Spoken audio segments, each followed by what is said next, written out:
usually come into months with pretty high hopes and having my playtime end up somewhere in the middle, but for February, I was so busy with things like moving and family, I feel like maybe it's better not to worry about what I hope to be doing and just be glad with what I managed to. It was a whole month of smaller experiences as I struggled to find sit-down time for anything, although in those times my longtime portables were some of my greatest friends giving me pieces of calm when I needed them, and the extra demos and new releases I played at the end of the month being a good bonus to satisfy my taste for something new too. This month is bound to be better with what's coming and time-wise, but before that, let's get into the JRPGs I played in February.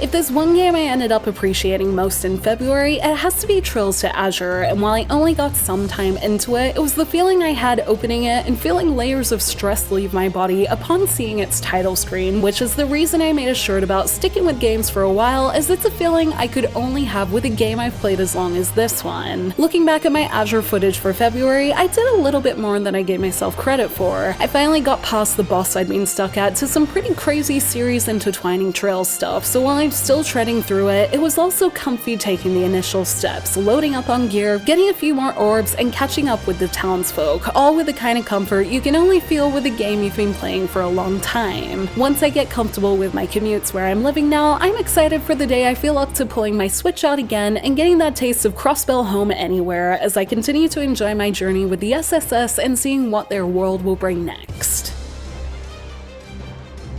Between that Trails time that gave me epic relief and the next games I'm going to mention aside from Res, there was maybe a whole week gap of gaming time due to the fact that I moved and the packing and prep that goes into that, but I was happy to jump into a bunch of little things as a reward for all that effort, including some new discoveries and plenty of things to be excited for. The demo for Like a Dragon Pirate Yakuza in Hawaii dropped earlier in the month, but I wasn't able to download it until things in my life settled, but this seems appropriate as it also became one of the ones I tried and put down quickly, as I'm sure I want to play the full thing. While the combat goes back to the old Yakuza style of action just after making a really fun turn-based system, the heat attacks were fun to see back, even if I still think I like a Dragon's turn-based systems better. But exploring the town was what really sold it to me, with all the polish brought in from newer Like a Dragon games and stuff like its karaoke minigame and eating and drinking around town, so that part had me feeling like this is definitely another Like a Dragon adventure I want to try and hope to find the time to, along with the sequel to the first Like a Dragon that put the series in this good and new direction. Next on my list to try was another blast to the past Eiyuden Chronicle 100 Heroes that some of you might not have thought about for a bit, because if I'm honest, I hadn't either. 505 Games reached out letting me know they had new DLC coming with a season pass, which I started but then realized the new content was only accessible way further into 100 Heroes that I was ever going to get to in a day. But I did at least want to put a little more time into it to see if that DLC was worth getting to someday, and after a couple of hours with it now, I would say so far it is. Further into the main campaign, I enjoyed watching characters get closer to each other and gain group attacks inspired by their friendship, and little exploration mechanics like puzzles made things more interesting, with the 2D HD kind of style always making these retro-inspired games look good. I'm still very much near the tip of the iceberg, but it's always nice to know there's more to look forward to when I get the chance to play more, and I hope those of you who have enjoy the new content and let me know if you're going to try it. Finally, in terms of new things, there was something I couldn't leave the month without trying with my love of Kodaka's games, which was Tribe 9. It started off exactly how I'd hoped with a surprise twist, so I'm going to try to show as little of that as possible. My computer doesn't run it as smooth as I'd like, which makes me wish it was on Switch or something, but its first 30 minutes showed me there's a good story hiding within. The only thing is, I have a hard time processing adding another smartphone game into my life, so I'll definitely need to find more time if I want to get into it proper. But Kazutaka Kodaka's stories have been so intriguing in Danganronpa and his other works, so it's probably worth it, so I'll hopefully get to this colorful new dark story soon. And finally, the month couldn't end without a bit of Atelier Resleriana, only on the Japanese server these days, which means I only popped into it a few times last month. The most significant time I jumped in was while doing the final commute from my old place, with that being what felt like my first moment of peace after basically 5 grueling days straight of packing that I would like to forget. Spending time with the Sophie I&II versions of Plafta and Sophie was a good way to do this in Rez's latest Valentine's event, which even had a new present-giving system where you could give Plafta things to unlock extra character events with her through Alchemy. This can be added to the things that should have made it to the English version, along with the interesting new trailers and new things Rez seems to be ready to announce. So while those things will only be in Japan, it seems alive and well there at least, but for the West, there's more Atelier to look forward to anyway soon.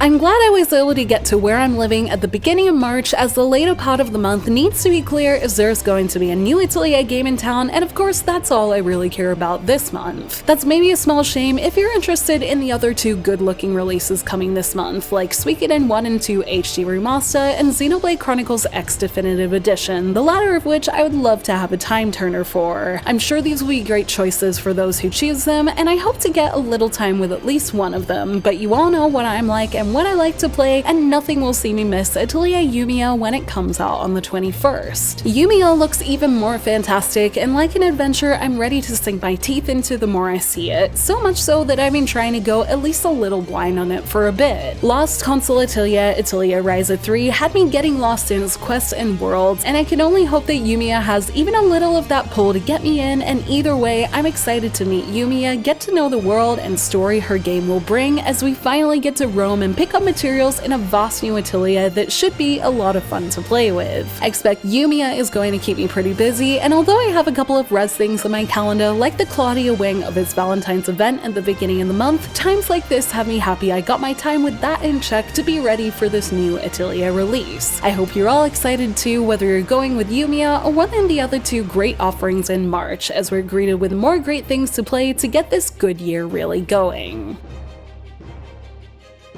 Thank you for watching this video. Let me know in the comments below what you played in February and what you're going to play this month. You can like and share this video if you enjoyed it, subscribe to my channel for more JRPG content like this, and ring that bell to get notifications on whenever I post so you don't miss a thing. You can check out more videos here, and you can find me on social media on X, Facebook, and Instagram, and TikTok, all at JRPG Jungle. Links to those will be in the description below, and until next time, thank you, bye!